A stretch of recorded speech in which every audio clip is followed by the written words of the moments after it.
Hey, we are back. Merry Christmas and a Happy New Year. It's great to be back myself. You're listening to Between the Hash Marks.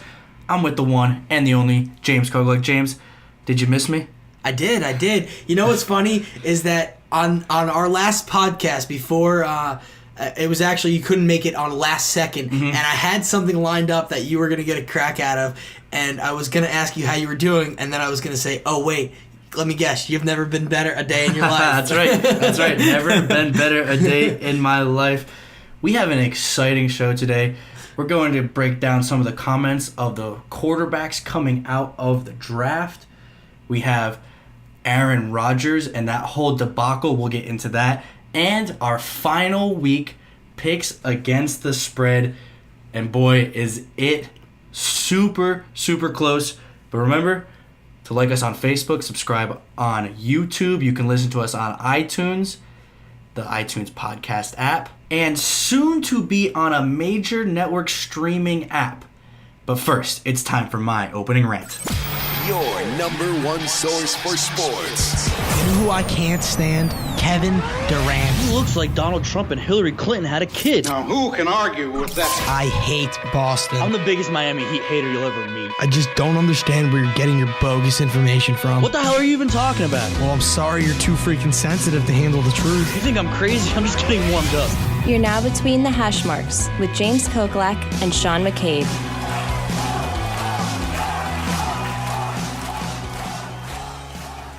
We are always asking our athletes to be more honest with us and stop giving us the same cookie-cutter generic answers. But when they finally do, we want to punish them for it. We tell them to stay in their lane and to be more grateful that they're getting paid to play football and they're living the dream right now. And we have been doing that again this week. That's right, the UCLA QB Josh Rosen and potential number one overall pick essentially said that he did not want to play for the Cleveland Browns. And James, I really don't blame him at all. His exact comments were, I'd rather be a lower pick at the right team than a higher one at the wrong team. Now Sam Darnold, who is the USC quarterback, also a potential number one overall pick, he made comments as well. His were exactly, whenever I come out to go to the NFL, I'd be honored to play for any team. Any team that would give me that opportunity to be a part of their organization, it would mean the world to me. Now, the question is, everybody's braising up here, which do you prefer? Do you prefer Josh Rosen's honesty? Do you prefer Sam Darnold, hey, this is serious, I don't really care, I'm not going to let my draft stock plummet? And honestly, 100% honestly, I absolutely prefer Josh Rosen's answers to Sam Darnold. Rosen is completely honest, and Sam Darnold is more of a yes man. You want to know who else was a yes man? Johnny Manziel. How did that work out for you, Cleveland? Josh Rosen, more honest, more real, and has more of a chip on his shoulder. He's super bright, so he knows exactly what he's doing, and you know he will work hard in the right system. You know he's going to work hard no matter what. He's that kind of guy. He's smart. He's willing to put his full effort in anything he actually does. But it comes off as spoiled. But who cares? It doesn't matter if he comes off as spoiled or it's bad optics. You want to know who else had bad optics and appeared to be spoiled? Eli Manning, Bo Jackson, John Elway. And look how it ended up working for them. I'm not saying he has that kind of transcendent talent that those players had. Well, let's be honest, Eli Manning does not have transcendent talent at all. But we need to stop criticizing these athletes for giving us the honest answers that we are looking for, and that we actually think this to ourselves. Like we if we were Josh Rosen, this is exactly how we would be thinking. We don't want to go play for the Cleveland Browns. We'd rather fall to like 25th and play for the Pittsburgh Steelers and back up Big Ben when Big Ben retires, go play for them, or New England or somebody that has an old quarterback and that's good. We'd rather play for them in the right system. But does this put the Browns in a tough spot? Should they take Josh Rosen or not?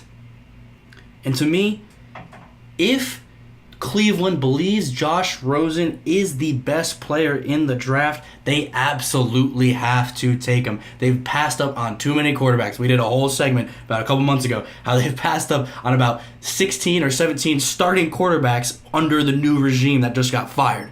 So they absolutely have to take the guy that they think is the best, whether that is Josh Rosen, whether that is Sam Darnold, whether that is Josh Allen from out of Wyoming. It doesn't matter. Whoever they think is the best, they need to take the best player in their mind. James, what do you think of Josh Rosen's comments as opposed to Sam Darnold's, and what do you think the Browns should do? Well, I think I appreciate Josh Rosen's honesty because we do criticize players for not being honest, and we want to hear what's going on in their minds. And I can't criticize him for being honest. But what I can criticize him for, and I'll criticize John Elway and Eli Manning and Bo Jackson, because this is an NFL draft. And now I've heard that people would like to get rid of the NFL draft because you don't come out of college and get drafted by some company to work for. You pick where you're going to work, in a sense. You send in resumes and you sign up for interviews, in a sense, to try to get the job that you want. That's not how sports work, though, and that's not how it's going to work for Josh Rosen.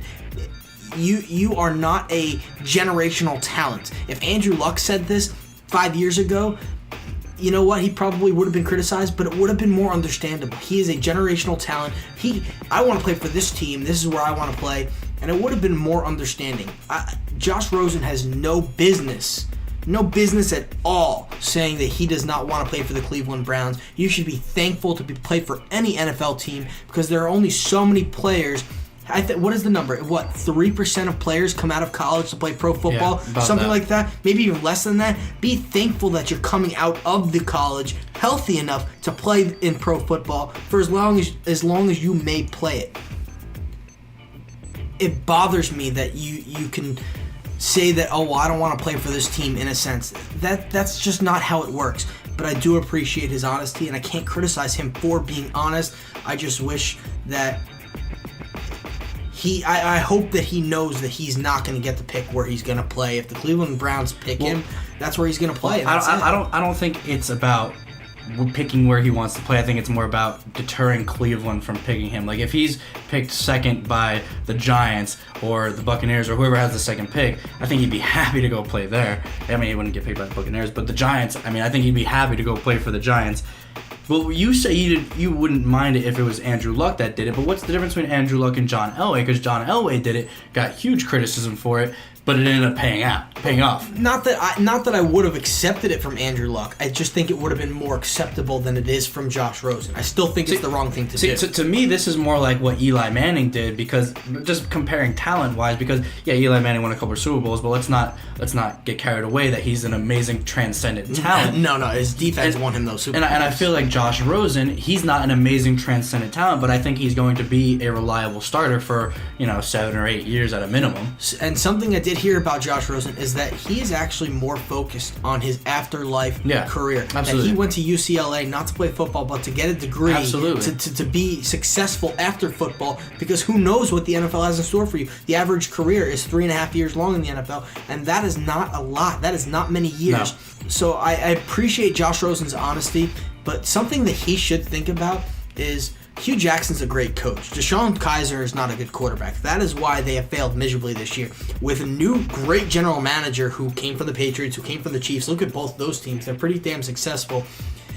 I like Scott Pioli as the general manager as the Cleveland Browns. And what happens if you get drafted there and you start to win? Now you're looked at as this savior. If I'm Josh Rosen, I want to go to the Cleveland Browns. I want to be coached by Hugh Jackson. I want to give it a chance because you know what? There is a new regime there now, and it's a football regime, not a money regime. And I think that the Cleveland Browns are on the right track. And if I'm a quarterback, I would give it a shot there. Not like last year or the year before that, where I would have sided with Josh Rosen here and I would have had the same thoughts. Yeah, no, I can agree with that. I agree. I think it's good that Josh Rosen said it. The fact that we all believe it. If we were in his shoes, we would believe it. Is that a thing you say? No, not really. When you're looking for your first job, you don't say, "Oh, I don't want to work for this company." You're like right out of college. "Oh, give me a job," and then after that, that's when you start looking. After that first, contract. That's free agency. Yeah, free agency, exactly. But there is a difference here. Josh Rosen he's either going to be number 1 or he's going to be number 2, or he's going to be somewhere in the top 10. But it doesn't seem to matter to him at all. And I think if you are that good, which according to if you base it upon the talent in this draft, he is that good to kind of pick and choose where he wants to go. He's good enough to strong arm it, is what I'm saying. And based upon what Sam Darnold said, and he said that recently, but even before that, he said the same thing Josh Rosen said. Well, he's denying this, but that report did come out. He would not come out in the NFL draft if Cleveland was going to take him. Yeah. And so it's the same thing for me there. They're both great quarterbacks. They're both going to be good NFL quarterbacks. Neither are transcendent talents. So should the Browns take him? Should the Browns take Josh Rosen number 1 overall? Yes, they should. And Josh Rosen should be happy. You have a great coach. You have a good general manager. You actually have some talent on that defense. You have a decent O-line. Duke Johnson's the real deal at running back. He's a great receiving back. And I think with the right quarterback in place, this team will make strides, maybe 6-7 wins next year with the right people and personnel in place, and I think that starts with drafting Josh Rosen. All right, tell us what you think on Facebook, on YouTube. Is Josh Rosen right? Do you prefer his comments? Do you prefer Sam Darnold? And should the Browns, despite Rosen's comments, should they take him anyway? Coming up next, we have some Aaron Rodgers debate. We need to really hash this out right here because this is absolutely crazy. I've never heard this rule before. I know, it's absolutely crazy. You're listening to BT8. You're listening to Between the Hash Marks with James Koklak and Sean McCabe, brought to you by an unknown sponsor we don't have yet. Now back to the show. And we're back here on BTH, and we just went over Josh Rosen, Sam Darnold.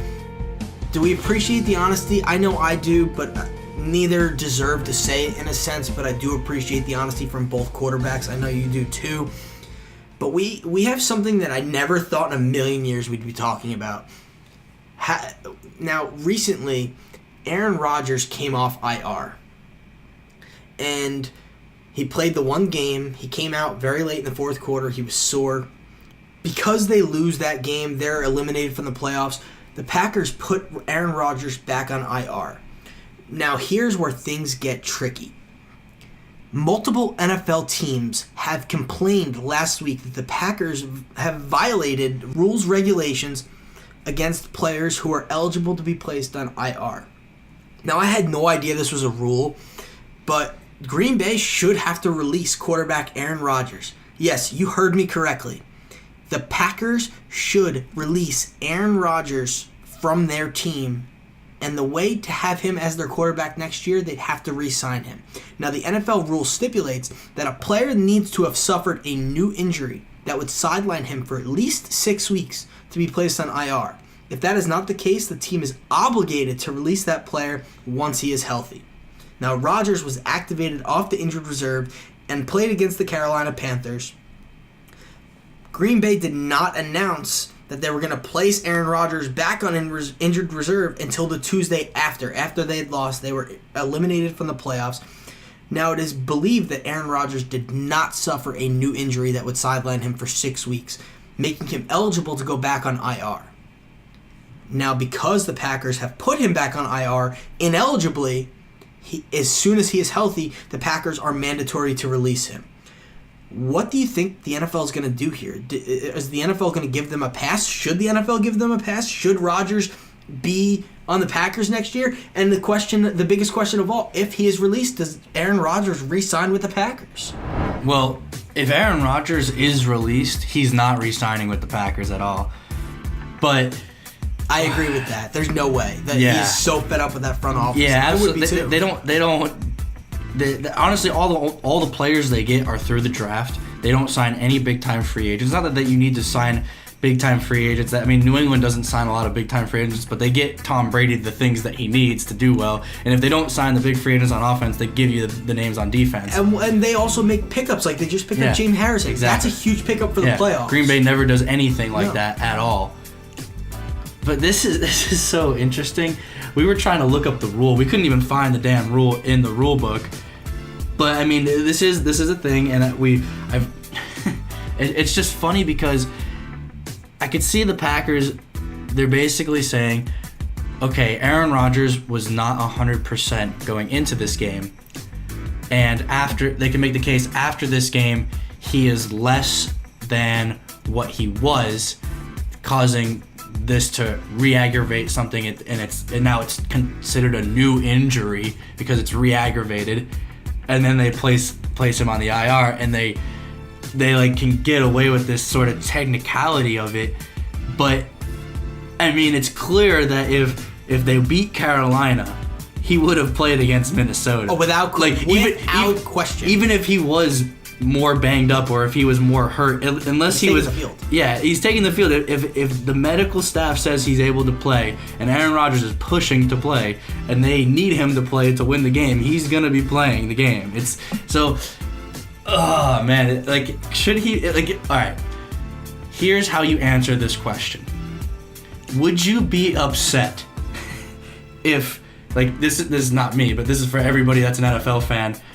Would you be upset if New England was caught doing this? If it was Tom Brady that went out, and then he came back, played a game, they missed the playoffs because they lost that game, they missed the playoffs, and now they put him back on IR, and now this rule of technicality came up. Would you be pissed off? Would you think the Patriots would have to drop Tom Brady? I would be pissed off about any player doing this. Rules are in place for a reason. But my argument is this is getting some attention, but not the attention it would be if it was New England. Oh, well, SportsCenter and ESPN would be impossible to watch if it was New England. Let's be real here. But something that I read on an article that I thought was a little tricky, but it made a lot of sense. Now, Rodgers wasn't going to be medically cleared to play in Green Bay's next game, so it said. Yeah. And the Packers knew he wasn't 100%. But still, not gaining medical clearance and being placed on injured reserve are two totally different things. They don't even coincide with each other. Injured reserve means that you literally cannot play for the next 6 weeks or more. Yeah. And that is not the case with Rodgers. Rules are in place for a reason. The NFL has been making stands against domestic violence, this and that, whatever they're making stands against, make a stand here. Rules are in place for a reason. Aaron Rodgers should not be with the Packers next season. And the rule clearly says that teams that place an injured reserve player or put a player on injured reserve that they have a minor injury, when that player is healthy, eventually they have to release him. Mandatory.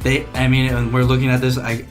We see this article here where back in 2012 the Chargers had to release Nate Kading, their kicker, who was a top 10 kicker back then, and they had to release him because, and honestly, since then the Chargers have not been able to figure out their kicking woes. And including Young Ho Sung, whatever his name was this year. I mean, and the Josh Lambo they got rid of, now he's on Jacksonville. He's a Nick Novak. They've had trouble since 2012 figuring this out. So, I mean, I could, what I think is going to happen, or what should realistically happen, the NFL's not going to make the Packers drop Aaron Rodgers, but there should be some sort of penalty for violating this rule.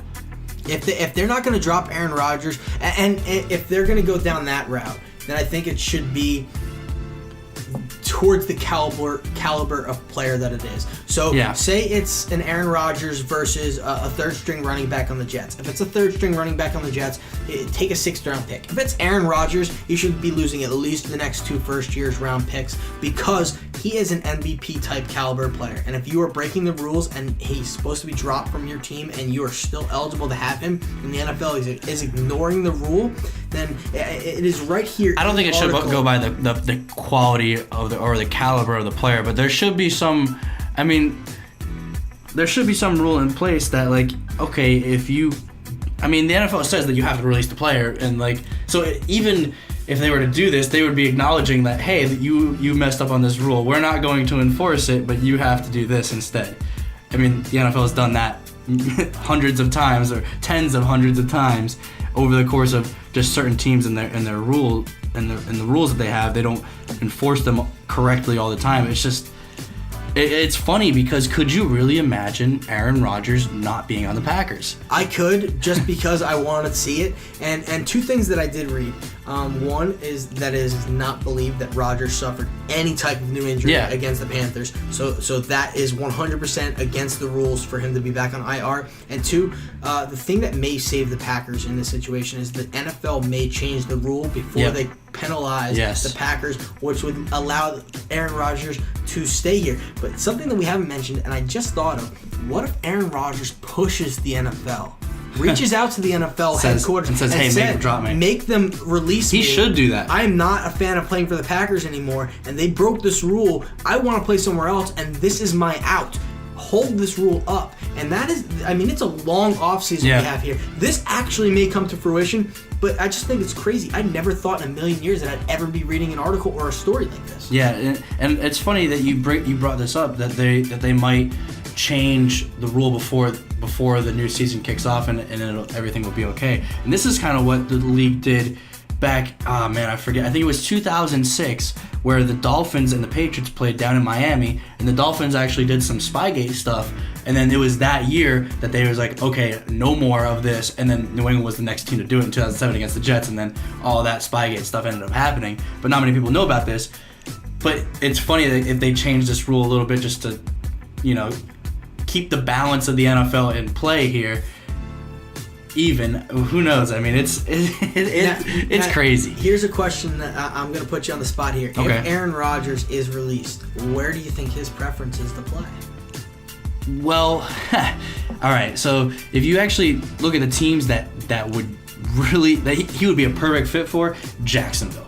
Jacksonville has a great defense. They have a great offense. They need a quarterback. Yeah, but is Jacksonville a desired location where free agents really want to go? Who knows? I mean, I would have said no a couple years ago. But they've gotten some big name free agents. They've gotten the best defensive player in every single free agency class for the past 2 or 3 years now. And they've upgraded the stadium. Yeah, and I mean, they have a good running back. That their offensive line can actually block now. They have good receivers. Even when their good receivers are hurt, their backup receivers are stepping up. So I would think Jacksonville would be a hell of a destination for him. I'm not just saying that because I'm a Jags fan, but I think it'd be a hell of a destination. But a place like, I mean, could you imagine him going to Minnesota? or the Bears? or the Bears. That would be absolutely insane. It would be the next Brett Favre. Right? Exactly. So I would want to say Jacksonville. And also the AFC. I mean, Tom Brady and Big Ben are retiring in the next 2 or 3 years. You'd have to say you're going to run rampant for the next. I mean, he's a lot younger than them. You're going to run rampant for the next 6 or 7. I was just going to ask you, what about the New York Jets? And I'm not just saying that because I'm a Jets fan. I'm saying that because they have a lot of young talent on that team, and they've been. I would say no, because it's better to stay in Green Bay, because they already Green Bay has a lot of that young, unproven talent, just like the Jets do. But why leave what you already have? Here's the kicker, though. Okay. Is that the Jets have $100 million to spend this offseason. But you have to play Tom Brady twice. Avoid playing Tom Brady twice if you can. That's only for maybe 1 or 2 more years, like you just said. Oh yeah. And then he could have the whole AFC East to himself, and he could. But things change. So much changes and happens over 2 years that you don't know. So you don't want to be taking the chance. Okay, here's 2 games that I'm gonna have to like really put my big boy pants on here. You don't want to put yourself through that if you don't have to.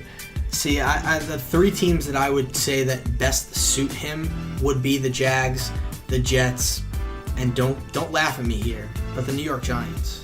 I think that the Giants and Eli Manning. See, the Giants make a lot more sense to me than the Jets. Well, I just say the Jets because you're a Jets fan. Well, not only that, but he could be following the path of Brett Favre, going to the Jets and then to the Vikings. Yeah, right. but that would be pretty funny. But they have a lot of young talent. They have a lot of cap space. If Aaron Rodgers is their quarterback, think of how many free agents will be attracted to that, and they'll have all this money to spend. I think that would be a good fit. But other than that, the Jags, I love that pick. You stole that from me. And the New York Giants. Okay. I think the Giants would be a great fit. They look to be like a good team. They just need an offensive line and more of Eli looks to be over the hill and down the hill at this point. So I think those 3 teams would be the best fit for Aaron Rodgers if let go. But coming up next, we have our last and final 5 picks against the spread for the season. You're never going to guess how close our records are. You're going to find out next right here on BTH. You're listening to Between the Hash Marks with James Koklak and Sean McCabe, brought to you by an unknown sponsor we don't have yet. Now back to the show. Welcome back to Between the Hash Marks. We now have your favorite segment of the week. It's the final one until next year. Your picks, your NFL picks against the spread. And it is insanely close for our bet, James. Insanely close. I am 44 wins, 32 losses, and 2 ties. You're 43 wins, 32 losses, and 3 ties. So literally half a win I have over you. And this would be to, If I win, you have to wear the Patriots jersey. If you win, I have to wear the Jets jersey. It will be posted on Facebook. It will be proof. Absolutely posted on Facebook.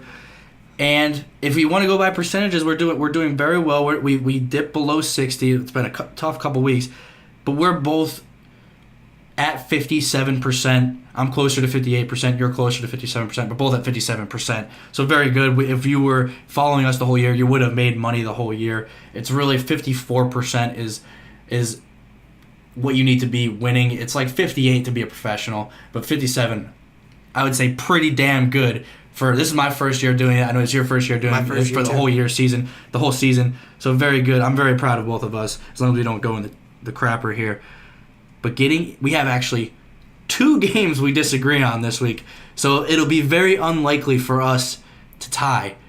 We try to make it as difficult as possible for the tie. We don't want to tie. That's going to be BS. I'm not letting a tie happen. Well, let's put it this way. If we do tie, records identical, we both wear the jerseys. I say we go to the next week in the playoffs. Okay. All right. And then we'll determine that. I'm with it. All right. Sounds good. Getting into my first pick here, we have the 49ers at the Rams, and the 49ers are 3.5-point favorites. And I'm taking the 49ers. I love Jimmy Garoppolo. He is the best quarterback to ever play football. You heard it here first. I'm just kidding. He's not better than Tom Brady. But Jimmy Garoppolo, he is the man. He's 6-0 as a starter, 4-0 as a starter for the 49ers. He is literally a culture changer. He is making players on the defensive side of the ball better just by being in the locker room. And the Rams are not playing Jared Goff. They're not playing Todd Gurley. They're not going to be playing a lot of defensive starters. I would not even touch the Rams. I wouldn't even sniff the Rams this game, because I think the 49ers, they remember a few weeks way back in the early of the season where they should have beaten the Rams, and they lost by a couple points. Todd Gurley went off that day. Todd Gurley for MVP. Let's keep it down over there, buddy. We all know it's Tom Brady. But the 49ers are still mad about this, and they have their weapon now. They have the Jimmy G weapon. Not to mention he's incredibly good looking. That's always a half a point. 49ers, 3.5. Give me the 49ers, swallow the points. What's your first pick? I'm going with Dallas at Philly. -3 is Dallas. They're the favorite in Philly. And you know what? I know that Dallas is not playing for anything, and neither is Philly in a sense, but they're still going to start their starter because they got Nick Foles starting. They want to kind of get in the groove with him. But Dallas just got Zeke back, and I really think that Zeke is hungry to have a big game to end the season. This is not the season that he expected. He was doing so well. He actually had to serve the 6-game suspension. I think that Zeke goes off this week. He's going to have a phenomenal week to end the season. Dallas will end on a high note. I think they actually win this game in Philly, and I think that Philly is actually going to struggle. And personally, I could be wrong here. I think Philly loses in the first round of the playoffs and they get knocked out. I think that this is no match for Dallas with Nick Foles at quarterback. All right. My next pick, Arizona Cardinals, +10 at Seattle. Now look, a lot of people are going to be, how are you picking against Seattle? Seattle needs to win this game, and they're amazing at home. Well, let me tell you something right now. They have not been amazing at home. They've only gotten about 270 total yards over the last 2 games. That's awful. That's like worse than the Cleveland Browns. I loved every minute of it, though. I was going up against Russell Wilson in fantasy. Yeah, there you go. So if you were going against Russell Wilson or any of the Seahawks players, you probably won your fantasy league. And the Cardinals, I'm pretty sure Bruce Arians is going to retire, and this is a coach or he's being forced out the door anyway, but this is a coach that is loved by his players, and they're a 7-8 team, so don't think that they don't have something to play for. If they salvage the season at 8-8, it's not looked at as a total loss. In Seattle, I think with what I've seen here is that people are just giving too much credit that, Seattle needs this game and Arizona doesn't, so give Seattle, because they have this motivation to win this game, they're definitely going to win this game. I don't think that's the case at all. And I think with Stanton back for Arizona, I think that makes Arizona a lot better as opposed to them with Blaine Gabbert. Give me Arizona. They're going to lose, but they're not going to lose by 10. What's your next pick? I got Indy 4.5 over Houston. This is in Indy, number 1. Number 2, Houston is on their 4th quarterback. Need I say more? I don't even know the name of the starting quarterback of the Houston Texans for this week. Yeah. So honestly, neither of these teams. This week's hard because you don't know who's going to play. You really don't know how long they're going to play. And you have to question what's the motivation for each team. Yeah, and the motivation for Indy here is to go out on a high note. Both their seasons are over, and Houston knows they're probably going to lose this game. I literally don't know the name of their fourth string quarterback who's going to start this week because Tom Savage isn't, and same with TJ Yates. Both have concussions. So yeah, with this one, I just have a question for you. This looks like it's going to be Chuck Pagano's last game as the Colts head coach. Do you think this helps Indy, or do you think this hurts Indy, or it's kind of a no factor? I think it helps Indy because I think Chuck Pagano is a good coach. He was dealt a raw set of cards. He had a terrible general manager in Ryan Grigson, and there's nothing that he can do if their general manager is not bringing in the players. It doesn't mean that he's a bad coach, and I think that they're going to go all out for Chuck, and Chuck will land on his feet if he still wants the coach. All right. My next pick. Denver, -3 at home against Kansas City. Yeah, that's right. And I'll tell you why. Denver at home, they want to finish the season strong. Kansas City, they don't even care about this game. They're not starting Alex Smith. They're starting Patrick Mahomes. And I think that Denver defense at home is going to feast off of a rookie quarterback. This is a defense that we've praised all year from the beginning of the year, even when they were going through their losing streak. Oh, they've lost 6 in a row. They can't possibly lose another one in a row. Their defense is amazing. Well, I'm pulling that same mindset out. And Denver, you're laughing because you know it's true. Yep. And Denver, I think this is exactly a situation where, hey, we have a young coach. We like our young coach. We're going to push forward and make this season, end the season in a good direction heading off into next year. Kansas City, they don't care about this game at all, which, very unlikely for them to get the 3 seed anyway.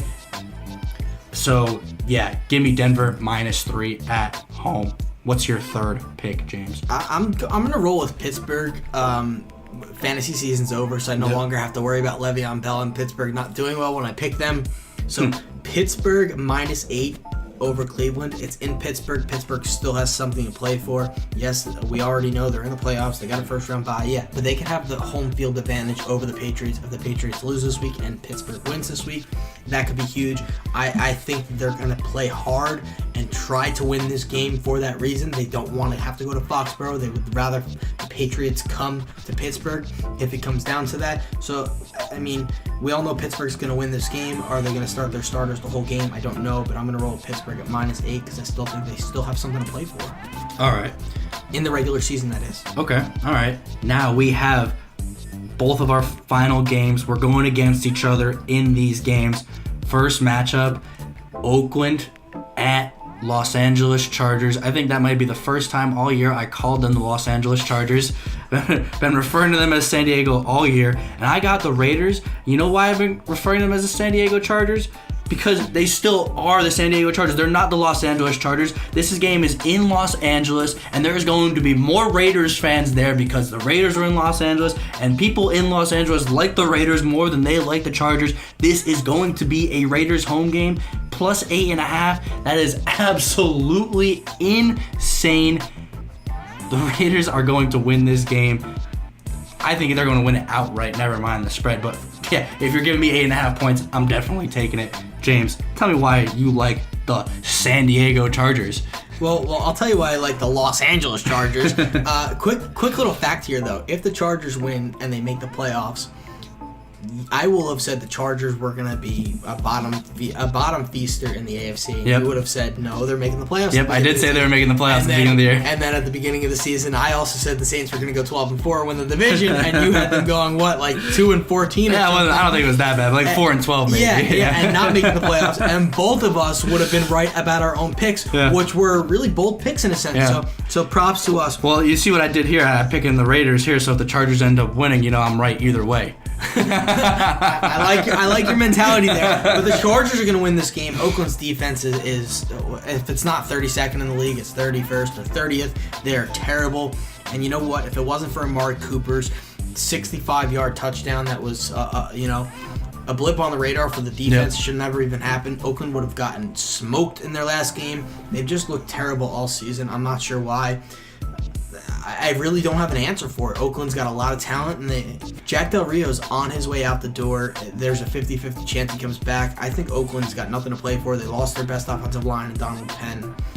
This Chargers should win this big, and they still have something to play for. Their playoff lives are on the line, and I got it at a 7.5 point spread. So all they have to do is win by 8, which is a little bit friendlier. I mean, there isn't much difference between 7.5 and 8.5. I mean, there's no real key number in there, but I mean, if you're getting less, I mean, might as well take it. Yeah, exactly. All right, our final pick. We're going against each other. Another head-to-head. I got the Dolphins plus 2.5 at home against the Buffalo Bills. I'm taking the Dolphins. Look, I think Adam Gase is a hell of a coach. He's going to know the adjustments. They played just 2 weeks ago, and this game was around the same spread just 2 weeks ago. You're telling me that now that Miami's at home, it's the same, even though they have the home field advantage now? That doesn't make any sense to me at all. Honestly, I think Miami should be the favorite in this game. Look, I think that game a couple weeks ago is a little bit of an overreaction, a little bit of an anomaly. Down in Miami, the conditions are going to be a lot different, and I don't think much of Buffalo's coach at all. I mean, we saw him start Nathan Peterman over Tyrod Taylor, and it looks like it possibly could cost them the season. Not saying that they would have beaten the Chargers that game, but they would have had a lot better of an opportunity. Yeah, it would have been way closer. So give me the Dolphins plus 2.5. James, tell me why you're wrong. I'll tell you one reason why I picked the Bills, and that's because they've got a lot on the line here. They have the longest playoff drought in the NFL right now. Mm-hmm. I think it's back in the 90s is the last time they made the playoffs. Yeah. So it's over 20 years. Back with Wade Phillips, I think. Yeah, it's a ridiculous. I think it might be the longest in all of sports playoff-wise. They could break that streak right here, winning this game and getting into the playoffs. Miami's done. I mean, I wouldn't hesitate to think that players on Miami are thinking about after the game where they don't have to practice anymore, they don't have to do anything, they can go out and party and enjoy their offseason. They can overlook this game, where the Bills are not going to overlook this game, and it's only 2.5. This game should be at least a field goal one way or another. When it's 2.5 or less, it's kind of up in the air who you're taking. For me, at least, I'm rolling with the Bills because they got a lot to play for here. See, I think that's a little overstated. They have that just because they have something to play for. Like, this rivalry is insane, and if you don't live down here, or you're not a Bills or a Dolphins fan, you don't really understand that this rivalry is absolutely insane in football. And I think because of that, and because Miami is going to be at home, when you're at home, last game of the year, you're less likely to throw out a clunker because you have those fans down on your throat, and you don't want to have a clunker at home on the final game of the season. So that's just another reason why I think that the Dolphins are going to win this game. I think it can go either way. I think that either they won't have a clunker or they can have a huge clunker because they're all looking forward to after the game where they don't have to practice anymore. Maybe. They don't have to deal with the pain of playing through the NFL season for relatively nothing at this point. So I'm rolling with the Bills. This was the hardest game for me to pick because of the reasons you stated. It is a heated rivalry. But I'm rolling with the Bills, so I got Dallas, Indy, Pittsburgh, Chargers, and the Bills as my final 5 picks of the season. And that's going to do it for us today here on BTH. I was glad to have you back with me today, Sean. Yeah, I glad to be back. Last week. Glad to be back. And you know what? I wanted to touch on this very, very quickly. You're not going to win in fantasy every week. We gave you DraftKings lineups basically all season long. Some were good, some weren't so good. But Sean and I both won our fantasy championships this weekend. We are the fantasy champions of our leagues. That's got to go a long way. We do know what we're talking about when it comes to that sense. So give ourselves a pat on the back here for winning our championships and winning some money. I won a pretty big chunk of change for winning my championship. Yeah, same here. And one last little teaser for you. Is John Gruden on his way back to the NFL? We'll find out soon enough right here on BTH.